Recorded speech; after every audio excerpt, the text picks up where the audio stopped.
Hosted by you/Cassie18744. I, 33F, have been married to my husband, 34M, for 4 years, and we've been together for 12 years. After a lot of financial struggles, we bought a house, and we are now planning to have kids. The thing is, a few months ago, my husband fell sick and had to stay home for a while. He decided to pick up an online game and started having weekly sessions with a group of players. Among them is a girl, 30ish F, and long story short, he fell in love with her. He broke down crying a month ago and admitted it. He told me it built up so gradually that he didn't understand how he felt until it was too late. They started texting privately after meeting and eventually had one-on-one calls together. At some point, he said, she told him she was in love with him, and he realized it was mutual. He said he told her it was impossible but loved her too. They tried to be just friends, but they couldn't resist and continued to show affection for each other but also ventured into dirty texting. She asked if she could meet him face to face, but he refused. So he told me all of this, apologized over and over again, and told me he couldn't control himself. While he loved us both, he said he would choose me no matter what. I was still very upset and slept at a friend's that night to gather my thoughts. I decided to forgive him because he clearly felt guilty and wanted to work it out. I told him that while I was deeply hurt, I still appreciated him coming forward and being honest about what happened. We had long conversations about how we were feeling in our relationship. I accepted that he could love someone else but said I didn't like how he handled it. He agreed with me. Then, yesterday, he asked if I was comfortable opening up the marriage to polyamory. He said he still wanted to live with me and have kids, but he can't erase or ignore the feelings he has for her. He says he wants to do it right and let us both see other people, with clear boundaries and communication, while still being present for one another. I'm going to be honest, it made me very uncomfortable at first. We have several friends who are poly, so I know more or less how it works, but I never really thought about getting into it myself. I am not against it, it just never crossed my mind before. I'm trying to think it through, but it's a lot to take in. Sorry, my writing is probably messy, but it's kind of hard to focus. I guess it's too early to decide, and we have a lot more to discuss beforehand, but still, could you guys give me your opinions on this? Thanks a lot. Update 1. Hey guys, first off, sorry I didn't reply to all your comments. I'm very thankful for them, they helped me realize some hard but fair truths about the whole situation. I waited for a bit to think about it all and had multiple long discussions with my husband. I wanted to confront him before making a final decision. To answer some of your questions, the other girl wanted to meet him, but they never did. Partly because my husband refused, but honestly, mostly because she lives too far from here. I still got checked for STDs, though, and I'm clean. As for our polyamory friends, they were apparently the ones who suggested he go down the polyamory road. I stopped talking to them for now, I'll deal with the bigger problem first. I told him his actions hurt me deeply and that while I appreciated him admitting his affair, it was still infidelity. I told him what you guys said, that turning it into polyamory was merely greenlighting the affair after the fact, and that polyamory should be built on mutual trust and communication, which he had already broken. I also told him I didn't feel respected. It destroyed him, and he said he already knew deep down but didn't want to admit it, neither to me nor to himself. We both screamed and cried a lot. He finally admitted he wanted to open the marriage for selfish reasons. He is very sorry. He cut off contact with the other girl, gave me full access to his computer and phone, and now wants to go to counseling to repair our relationship and marriage. He has been showing me a lot of affection and attention since then, although he admits that sometimes it's out of guilt and not just pure love. And now I want to make it work too, but do I really? Or is it sunk cost fallacy? I don't know. Our first session is in 2 months, the earliest we could get, and every day I change my mind.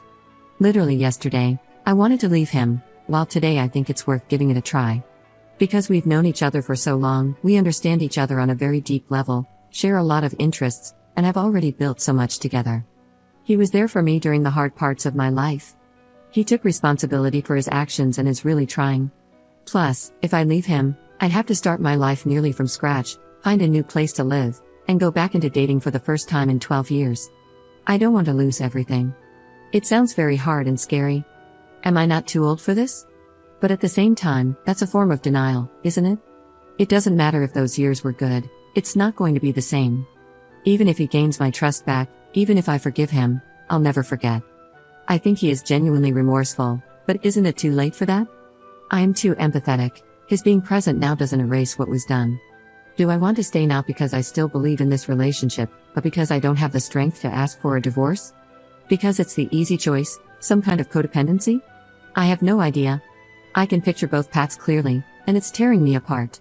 I am lost, maybe even more than I was when I wrote my previous post. I've lost sleep and appetite, and I'm not sure I enjoy anything in my life anymore.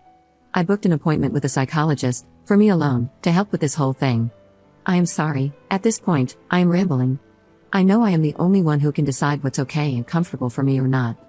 It's ultimately my choice and my choice only. The emotional hell I am going through just makes thinking about that choice very hard and paralyzing. I'll go to both therapies and try to see what to do from here. Edit. A couple of things I should have mentioned but didn't, because putting all of this into writing without omitting something is much harder than I thought.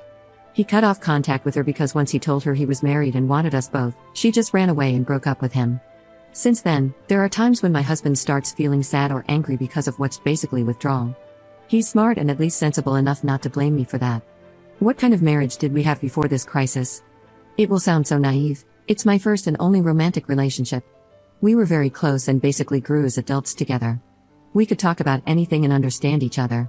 We shared the same values and interests. What changed, I think, is that we got into a routine and he got bored. During our argument, he said he was addicted to the attention the girl was giving him and that he felt I didn't show him I was in love with him enough anymore. I told him that even if it was true, he should have told me instead of having an affair. On one hand, I have my faults too, and I could accept this as one of them. On the other hand, I was taking care of him and the house while he was sick. I don't think he believes it, and I don't think he means it. But it makes me wonder whether I was actually a good wife for him, even though I am not responsible for his actions. Thanks again for your support, everyone. It's a lot to process, but it helps me so much. Update 2. So, we are divorcing. A huge amount of things have happened over these last 3 months. I'll quickly summarize. So, my soon-to-be ex-husband had an emotional affair online and tried to make me greenlight it by asking for an open marriage, where we'd be allowed to have side adventures. I refused, and his affair partner dumped him.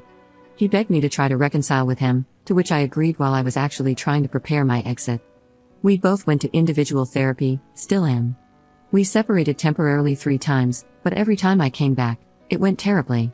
He was desperate, he kept trying to cross my boundaries, love-bombing me, playing the victim, asking to touch me even though I established I didn't want to, and threatening to off himself if we were to divorce.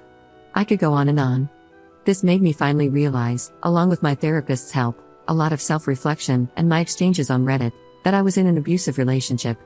Which is an important part, actually the most important part, of this update. Please look up definitions and examples of abuse, because I had no idea that what my husband had been doing all these years, even before the affair, counted as such. In his case, it was psychological abuse, manipulation, gaslighting, guilt-tripping, blame-shifting, and emotional blackmail. Nothing aggressive or mean. This turned me into a very submissive partner over the years, always catering to his needs while erasing mine. I rationalized everything. It happened subtly and gradually, and I was too naive to see it for what it was. His emotional affair and open marriage proposal were the natural continuation of that.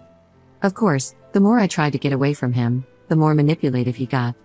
Now that I was aware of it, I knew what he was doing, but fighting years of conditioning, even if you recognize it and succeed, is exhausting and disarming. So, earlier today, I brought a friend home to assist me.